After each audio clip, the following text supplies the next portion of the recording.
Quiero hacerte una pregunta. ¿Alguna vez han oído hablar de los pecados capitales? Hermano, mire, voy a decirle algo. Cuando nosotros olvidamos algo, lo hacemos parte de nosotros de una manera inconsciente. ¿Ok? Voy a contarle cuáles son los pecados capitales. Número 1, la lujuria. ¿Qué es la lujuria? Son pensamientos y deseos obsesivos o excesivos de naturaleza sexual. Número 2, la gula. Es el consumo excesivo de comida y bebida. Ese nombre antiguamente se le daba a todo tipo de excesos. La gula también incluye ciertas formas de comportamiento destructivo. Número 3, la avaricia. Aquel que teniendo un corazón apegado a las riquezas está totalmente dedicado a buscarlas, a acumularlas con el fin de conservarlas. ¿Cuántos llevamos? ¿Cuál es el primero? La lujuria. El segundo, la gula. El tercero, la avaricia. Número 4, la pereza.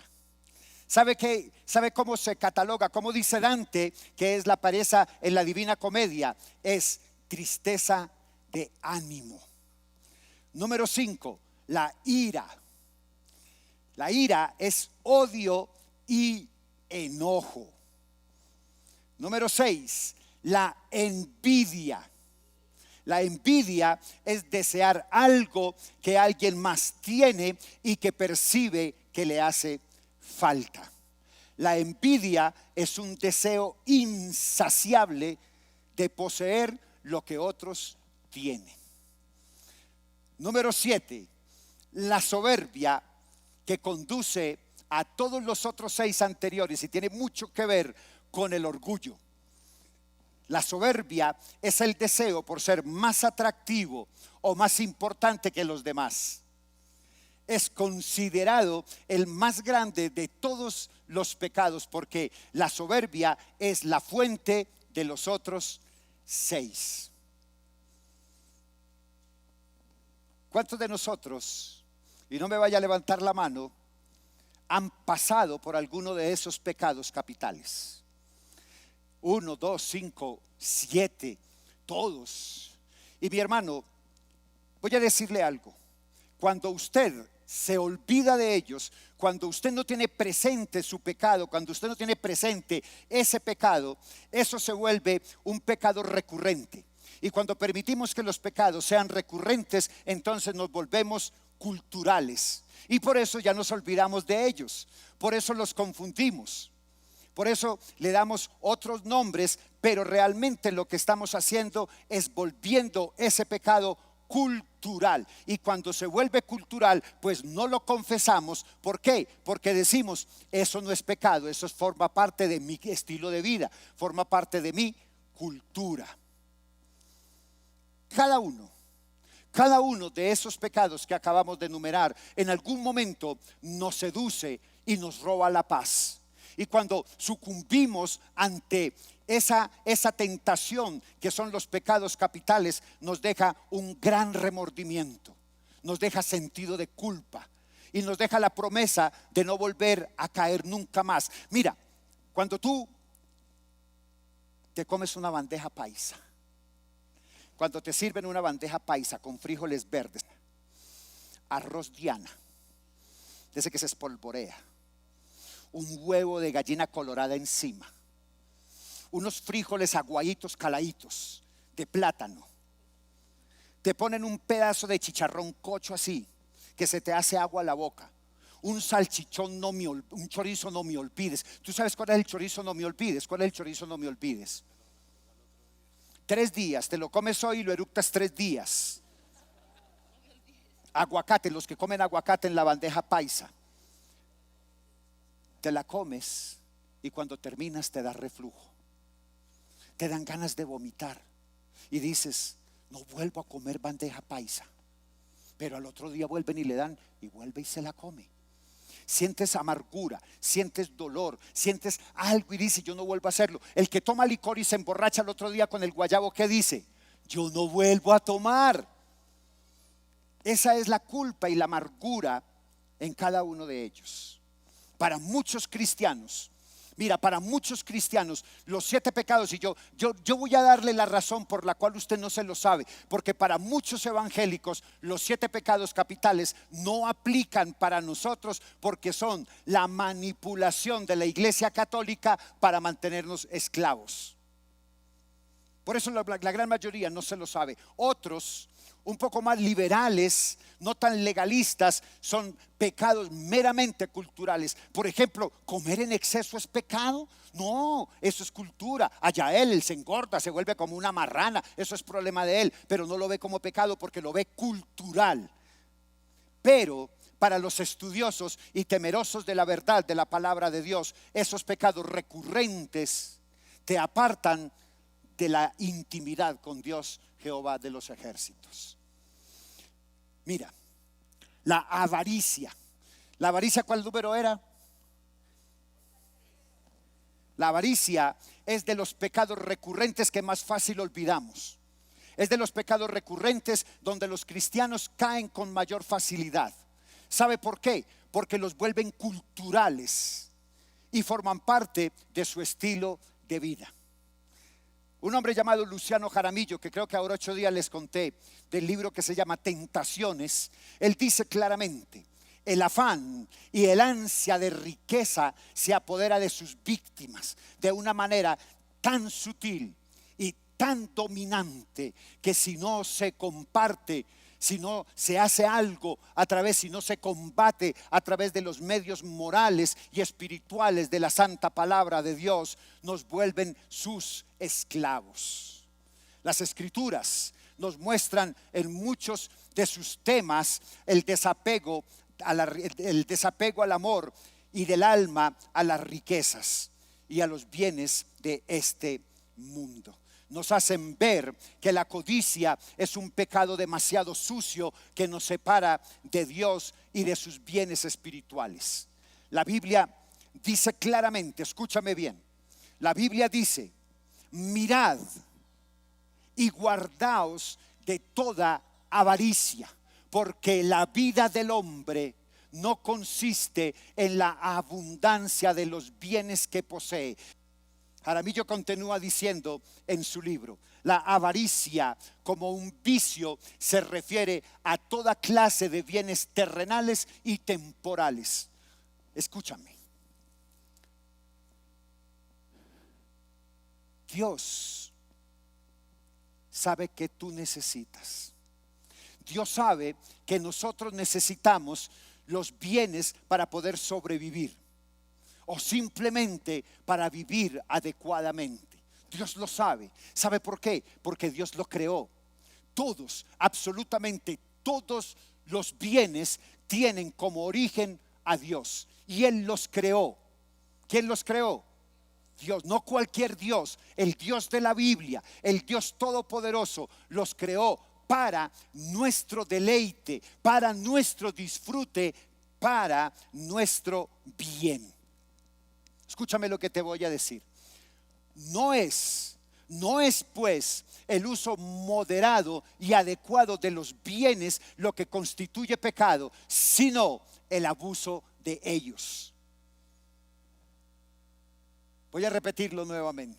No es pues el uso moderado y adecuado de los bienes lo que constituye pecado, sino el abuso de ellos. Y así continúa diciendo: cómo se puede abusar del alimento hasta llegar a la gula y de los placeres de la carne y de la complacencia pecaminosa del sexo, asimismo se puede cultivar el apego desordenado al dinero y a los bienes materiales hasta llegar a la avaricia. Mi hermano, usted puede estar pensando en este momento: pero yo no soy avaro, eso no es para mí, yo no soy avaro, eso no es para mí, entonces esta prédica no es para mí. Espera tantico y te voy a mostrar que es para ti. En este medio mundano y materialista, la riqueza goza de ciertos rangos y de preeminencia.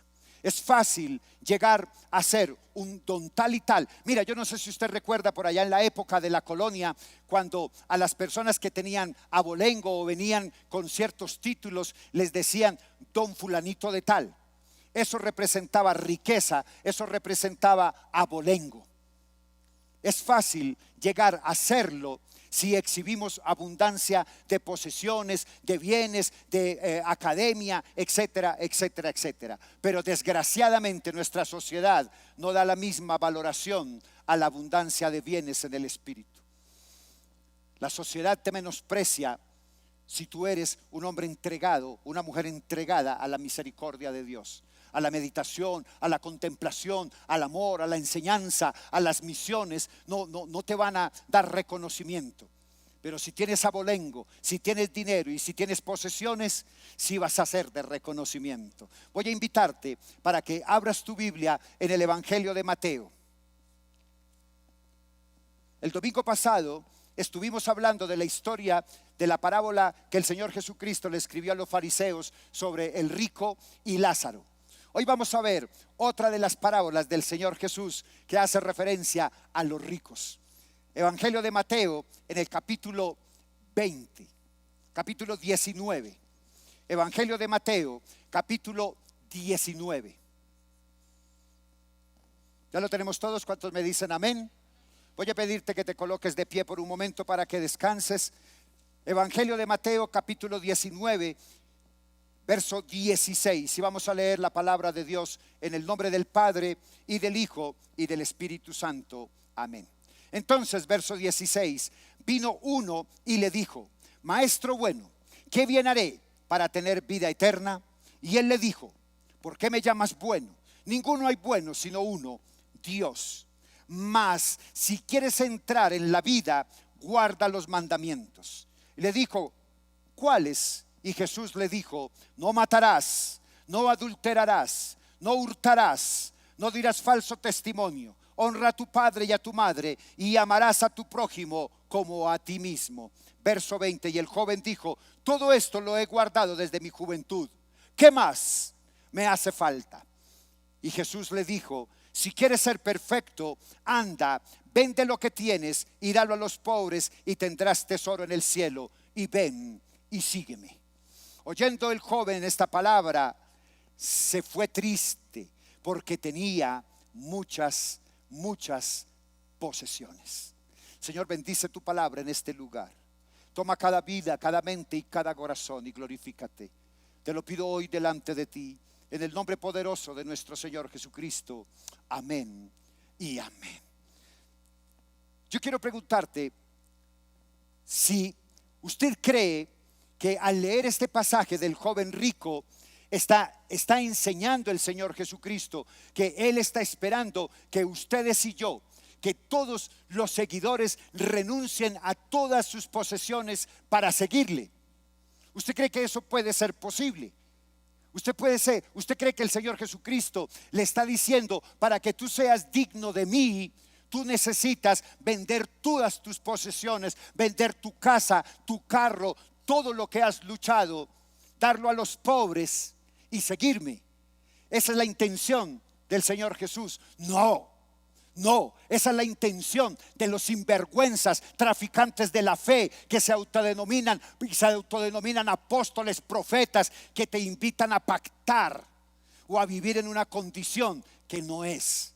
Hermano, mire, le voy a decir algo. Cuando a usted le quiten, le traten de quitar, cuando a usted le digan que usted tiene que ejercer pobreza, que usted no puede tener nada, porque resulta que ese todo le pertenece a Dios, lo van a robar.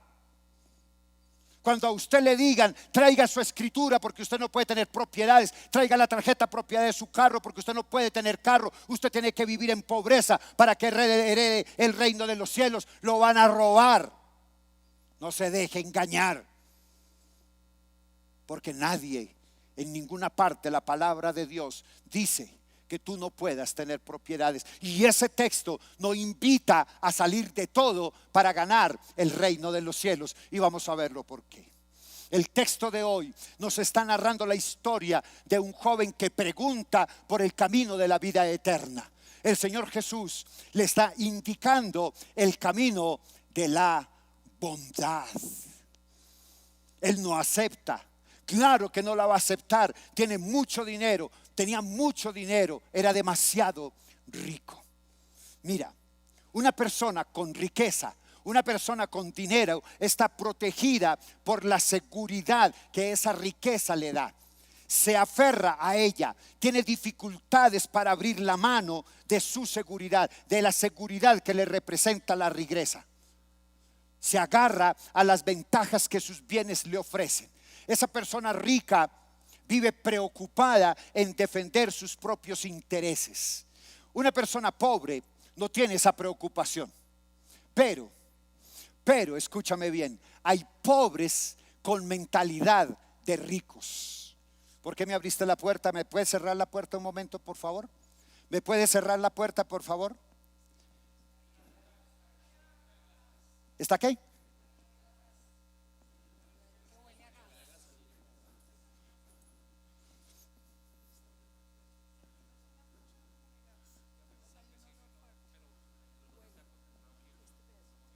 Claro, ¿no ves que ahí hay gasolina?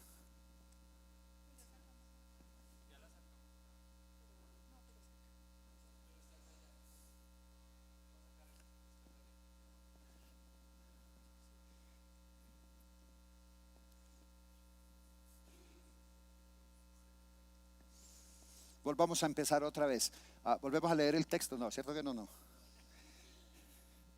Mira, hay muchos pobres que tienen mentalidad de ricos. Yo no sé si alguna vez usted ha escuchado ese dicho que me enseñó mi mamá cuando yo estaba chiquito. Cuando una persona era pobre, pero se creía rico, mi mamá les decía carangas resucitadas. Yo no sé qué es una caranga, si resucita o no, pero mi mamá les decía a esas personas carangas resucitadas. Pero después, cuando fui a la universidad, me di cuenta que no era la palabra exacta, sino arribistas. El mundo evangélico está lleno de personas pobres con mentalidad de ricos. Esos son arribistas. Muchas veces el deseo de riqueza crea en ellos, en esos arribistas, una enorme dependencia y búsqueda de poder, y eso hace que se convierta en esclavo del consumismo, pues busca mantener endeudado constantemente para poder aparentar lo que no tiene. Hermano, hay un libro que se llama El hombre frente al espejo, y dice que el consumismo es como un nido de ratas, es como una donde hay una sola salida y un poco de entraditas. ¿Cómo es que se llama eso? Un laberinto, donde usted compra cosas con el dinero que no tiene. Compra cosas que no necesita para parecerle a quien no le interesa. Cuando una persona está dedicada a aparentar lo que no es, empieza a gastarse el dinero que no tiene con tarjetas de crédito, con préstamos, etcétera, etcétera, solamente para aparentar, y se olvida realmente del llamado que Dios le ha hecho a la bondad y a la misericordia. En otras ocasiones, el Señor Jesús, mira, porque yo digo que el Señor Jesús no es enemigo de los ricos. El Señor Jesús en otras ocasiones no reprendió a sus amigos que tenían propiedades, ni tampoco los mandó a vender sus casas, a cerrar sus negocios para seguirlo. De hecho, muchas veces el Señor Jesús comió con personas y se hospedó en sus casas. Amigos como Marta y María, ¿recuerdan? Las hermanas de Lázaro, o Zaqueo el publicano. Ellos no eran pobres, ellos tenían buenos recursos. Incluso él fue sepultado en el sepulcro de un hombre poderoso, de José de Arimatea, miembro del Sanedrín, miembro activo, tenía bastante dinero el señor José de Arimatea. Entonces, ¿por qué el Señor Jesús puso lo que parece ser un requisito severo para este joven rico en particular? El Señor Jesús conocía el corazón de ese joven. Él sabía que estaba buscando una forma de ganarse la salvación, pero a su manera, no dependiendo de él, no reconociéndolo y no confesando y arrepintiéndose de su pecado, sino a la manera de él. Ese rico pudo haber pensado que el maestro que le iba a decir algo suave, una tarea sencilla o una buena obra que hacer. Seguramente ese rico pensaba que porque tenía un anillo de oro, porque estaba vestido con lino fino y con púrpura, entonces el Señor Jesús iba a caer humillado ante el poder. Es lo que piensan muchos que vienen a las iglesias.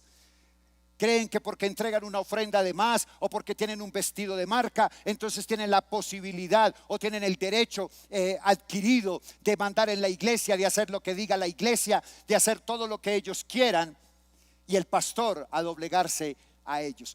Yo conozco pastores que se le doblegan a los burgueses.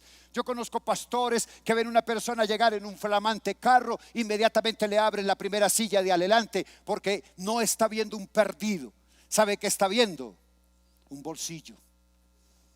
El Señor Jesús no se descrestó con el vestido de lino de ese rico. Ese joven pudo haber pensado que le daría una obra que no le exigiera humillarse ni colocar su vida en condiciones de humillación delante de Dios. Pero en lugar de ello, el Señor Jesús le puso un requisito donde le mostraba el asunto básico. El deseo del joven era el de poder mantener el control de su vida sin tenérselo que entregar a Dios. El joven había preguntado por la vida eterna. Él quería una vida junto a Dios, pero estaba tratando de negociar con el Señor Jesús, porque Él era rico y poderosa. Entonces el Señor Jesucristo le recordó los mandamientos que hablan respecto a la vida junto al prójimo. Él no mencionó los 4 primeros mandamientos que definen nuestra intimidad con Dios. Para el Señor Jesucristo, solo conseguiremos estar bien con Dios si sabemos estar bien con nuestro prójimo. Usted recuerda que el Señor Jesucristo dijo, cuando le preguntaron cuál era el más grande mandamiento, recuerda qué fue lo que Él dijo: amarás al Señor tu Dios con toda tu alma, con toda tu mente, con todo tu ser, con todo tu espíritu. Y el segundo es semejante a este: amarás a tu prójimo como a ti mismo. Eso era lo que el Señor Jesús le estaba diciendo al joven rico. Y voy a decirle algo: la puerta para llegar hasta la presencia de Dios es el prójimo, no es por otro lado. Para el Señor Jesucristo, el prójimo era lo más importante. El prójimo es ese próximo que está a tu lado, ese que tiene necesidad, ese Lázaro que necesita de tu ayuda, de tu apoyo, que necesita de tu bondad, que necesita de tu misericordia. El Señor Jesús no quiso decir que la salvación en realidad se podría ganar por medio de buenas obras. Inclusive si ese joven rico hubiera repartido todas sus riquezas para seguir a Cristo, no se hubiera ganado la salvación. El joven pudo reconocer que había cumplido esos mandamientos, pero sin embargo él reconoció que le faltaba algo. Cuando ese joven rico, sabiendo que cumplía todos los mandamientos, fue a buscar al maestro y le dijo: Señor, ¿qué he de hacer para heredar el reino de los cielos? Él sabía que había algo que le faltaba, había algo que estaba incompleto y que necesitaba conocer y hacer para poder ganar la vida eterna. Hermano, cuando el Señor Jesucristo le cita los mandamientos a este hombre, componían la última sesión de los 10 mandamientos. Los 10 mandamientos están divididos en 2 partes. Una parte que tiene que ver con mi relación con el prójimo, mi relación con los demás. Mientras que los primeros 4 tienen que ver con la relación que tengo con Dios, la relación del hombre con Dios. Y no fueron utilizados por el Señor porque Él estaba trabajando, Él estaba guiando de manera intencional los pensamientos de ese joven rico. Luego, cuando ya le dice los mandamientos, el Señor sigue trabajando en un diálogo con el joven rico y le dirige la atención hacia su intimidad con Dios. Mira, el versículo 21 nos muestra cómo guía Dios la conversación. Si quieres ser perfecto, anda, vende lo que tienes y dalo a los pobres y tendrás tesoro en el cielo. Y ven y sígueme. Aquí, en el versículo 21, perfecto quiere decir completo.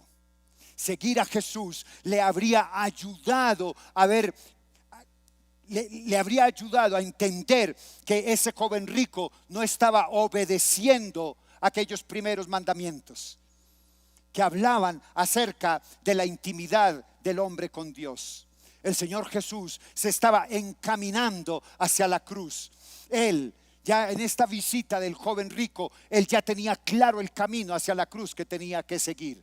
Así que si este joven rico hubiera decidido seguirlo, lo tendría que haber llegado hasta el pie de la cruz. Hermano, algo estaba impidiendo que ese joven rico siguiera a Jesús. Y ese algo para ese joven rico eran sus riquezas, porque sus riquezas constituían para él un obstáculo total. Hermano, ¿qué obstáculo tienes tú que te impide hoy llegar a los pies de la cruz de Cristo? ¿Qué obstáculo tienes hoy para que llegues a los pies de Cristo? ¿Qué necesitas hoy para que tu mente y tu corazón sean lavados y limpiados de toda maldad, de toda iniquidad, y puedas llegar confiadamente a los pies de Cristo? ¿Tienes un tesoro o eres un pobre que se cree rico? ¿O estás pensando más en el atesoramiento? ¿Estás pensando más en acumular, en tener, que en buscar la bondad y la misericordia y ayudar a tu prójimo? Permite hoy que Dios Jehová de los ejércitos te redarguya, que el buen Dios enderece tus pensamientos y cambie ese engañoso corazón, como dice Jeremías 17. Porque mira, te voy a decir algo, entiéndeme lo que te voy a decir. Nada hay en las riquezas, en la sabiduría o en la virtud humana que nos aleje de Dios y de su reino.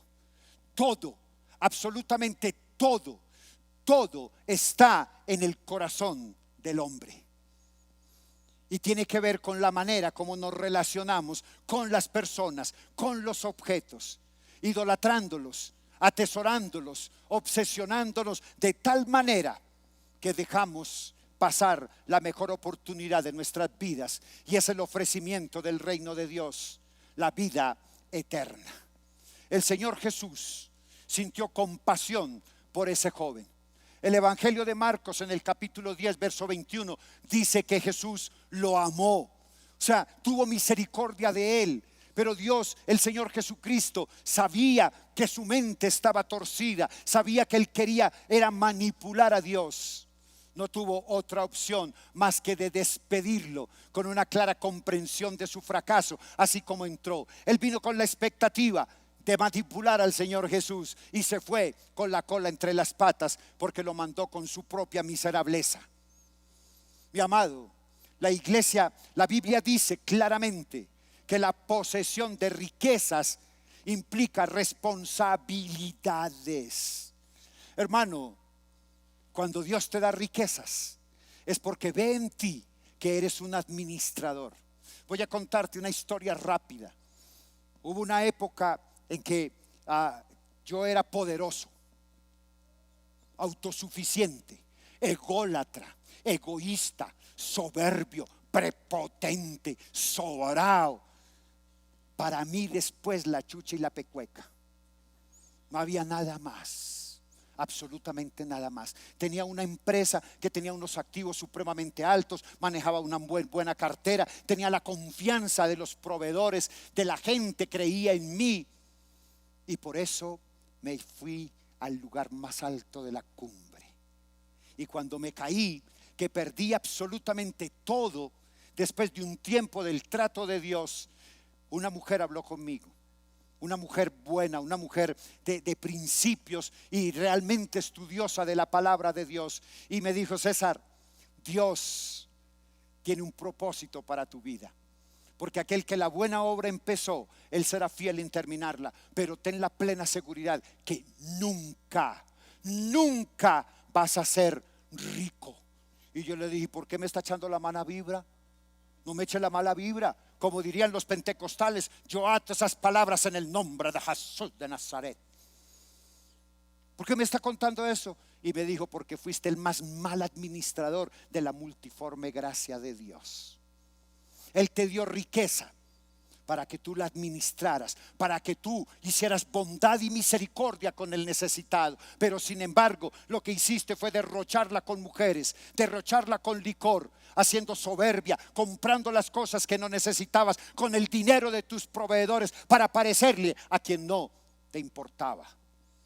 Mi amado, cuando Dios te da riqueza, cuando Dios te da un sueldo, es para que lo administres. Y mi amado, voy a decirte algo en el nombre del Señor Jesucristo.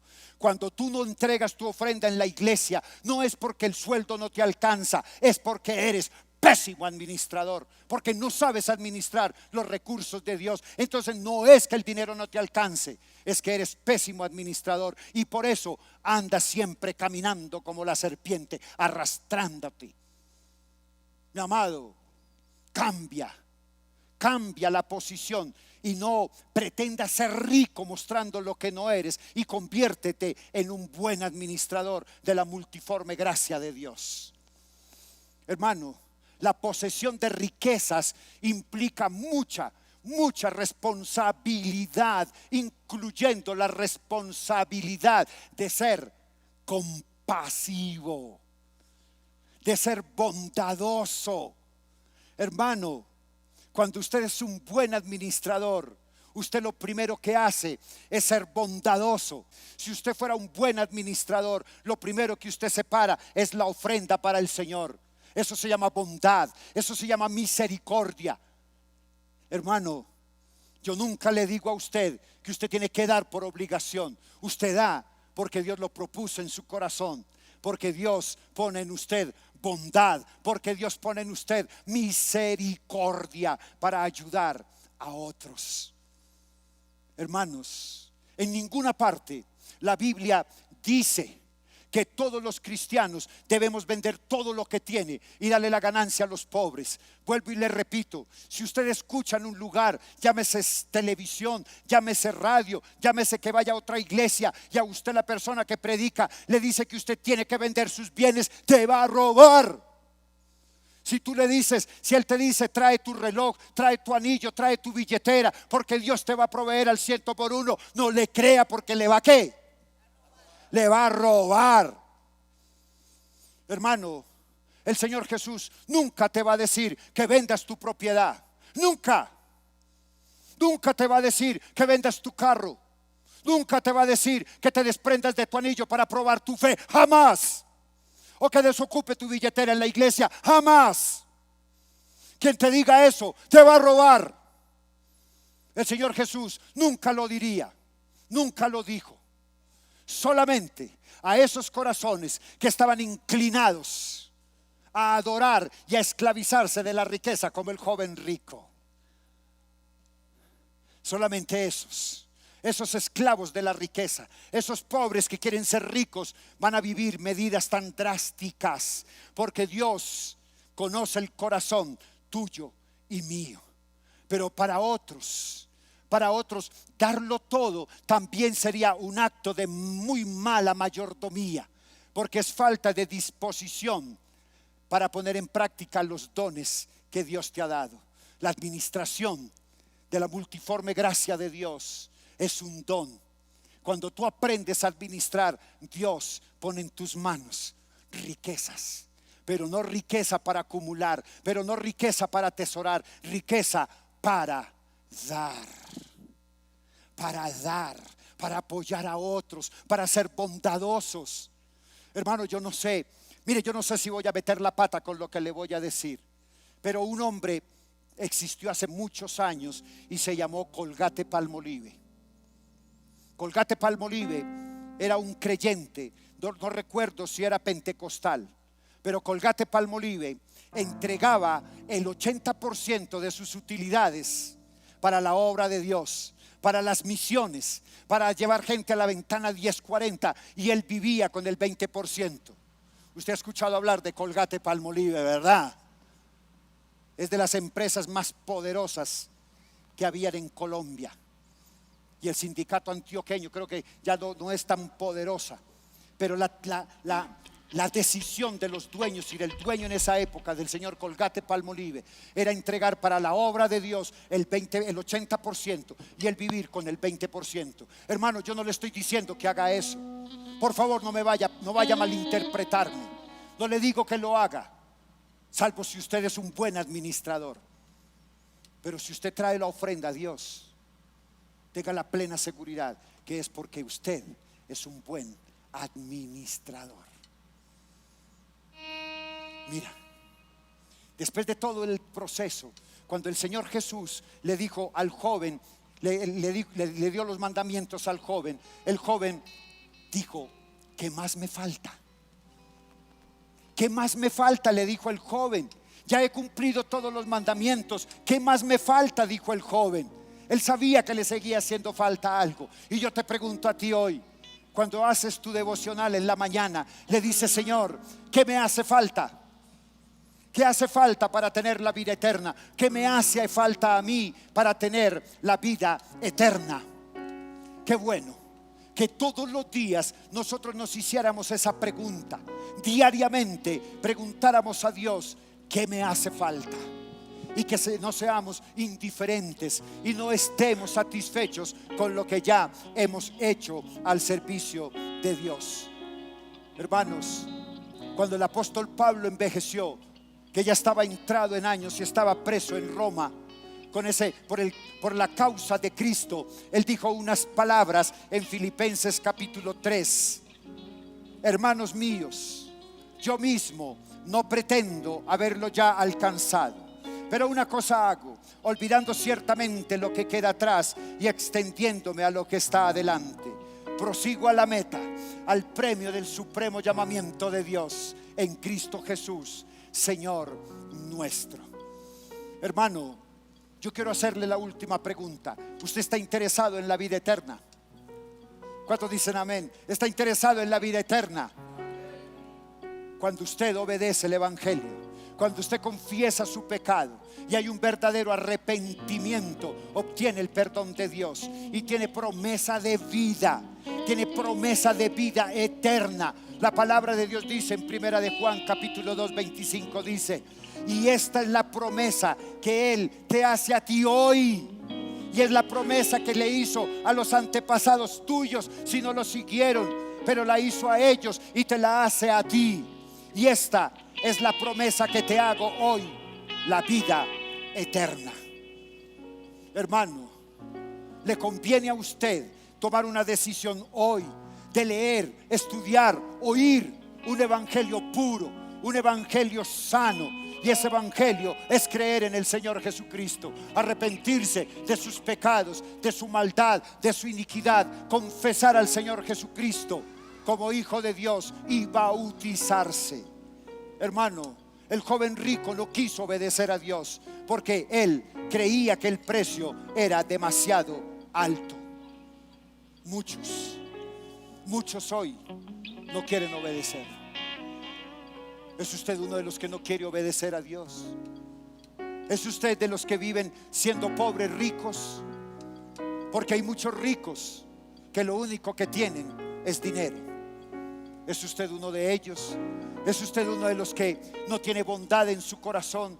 ¿Es usted de los que ve tantos Lázaros cada día en su camino y usted se cambia de acera para no sentir su olor, o para no ayudarle o darle un vestido? ¿Es usted de los que cuando pasa la ofrenda, cuando pasa la gente a la ofrenda, usted agacha la cabeza y hace la posición de orar para no dar? Voy a terminar diciéndote esto: las mejores cosas de la vida no están relacionadas con la riqueza económica. Y lo que al final importa es el papel que tú y yo desempeñamos frente a las posesiones de nuestra vida. Procuramos las posesiones para ganar significancia, para ganar seguridad, o las procuramos como una bendición de parte de Dios que nos pueden ayudar a cumplir nuestra tarea en el reino de Dios. ¿Cómo estás? ¿Cómo estás tú? Yo voy a pedirte que inclines tu rostro, porque voy a hacerte una invitación. Voy a invitarte para que consideres esta palabra el día de hoy. Voy a invitarte para que, si tú eras de los que no tenía bondad en el corazón, pídele perdón a Dios hoy. Dile: Señor, perdóname. Perdóname porque he sido negligente en mis ofrendas, en mi bondad. He sido negligente en la misericordia, porque he visto necesidad y pudiendo ayudar a suplir, no hice mi aporte. Perdóname, bendito Dios. Perdóname porque día a día yo me encuentro con muchos Lázaros y no hago nada por ellos. Perdóname, Señor. Perdóname porque he actuado como el rico de Lázaro, en opulencia, en ostentaciones, y me he olvidado de la bondad y la misericordia. Perdóname porque he sido como el rico de la parábola de hoy. He cumplido los mandamientos, pero sigo esclavo de mis posesiones. Dudo que Dios pueda hacer algo por mí, y por eso me aferro a la riqueza, y por eso me olvido de la bondad, del amor y la misericordia. Señor, aquí está tu iglesia.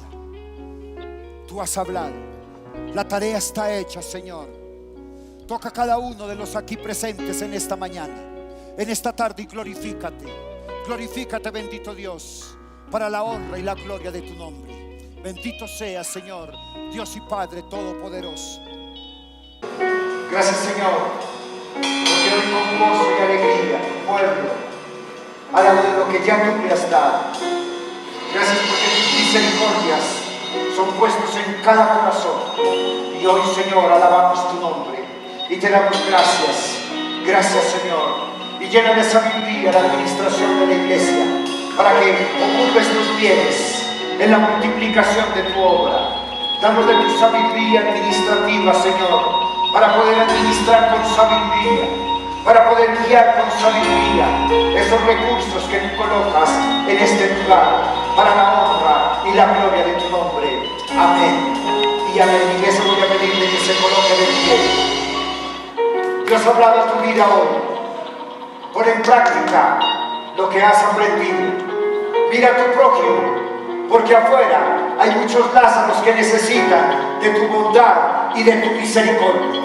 Mis amados, que Dios les bendiga. Él haga resplandecer su rostro sobre ti y de ti tenga misericordia, de tus hijos y de todas tus generaciones. Y que todo lo que oigas, todo lo que veas, todo lo que digas, todo lo que tus manos toquen y todo lo que tus pies caminen, glorifiquen al Dios Jehová de la bondad. Y la iglesia dice conmigo: amén y amén.